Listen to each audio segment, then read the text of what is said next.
Abraham Lincoln. நான் இவரோட ஹிஸ்ட்ரிலாம் படிச்சிருக்கேன், காலேஜ் படிக்கும்போது படிச்சிருக்கேன்.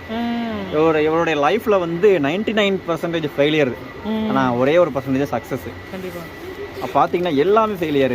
அவங்க ஒய்ஃபு இறந்துருவாங்க, குழந்தைகள் இறந்துரும், அந்த மாதிரி பல்வேறு அவர் லைஃப்பில் வந்து அனுபவிக்காத கஷ்டங்களே கிடையாது.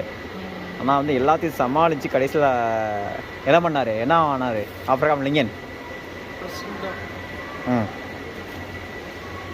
ரொம்ப கஷ்டப்பட்டுருக்காருன்னா அவருடைய 1916 வந்து 17 வயசுல வீட்டை விட்டு வெளியேறிட்டாங்க. அவருடைய வறுமை கரெக்டாக சொல்லலாம். நான் சொல்லலாம் பட் இந்த புக்கை நான் இப்போ தான் அவனை காட்டுறேன். நான் முன்னாடியே படிச்சிருக்கேன், இந்த புத்தகம்லாம் படிச்சிருக்கேன். இங்கே பாருங்கள், நல்லா பாருங்கள், தோல்வி, எல்லாமே தோல்வி.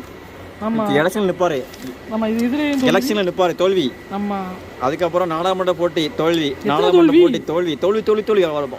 அவரோட வாழ்க்கையில் வந்து 99% தோல்வி தான், ஒரே ஒரு பர்சன்ட் சக்ஸஸ்.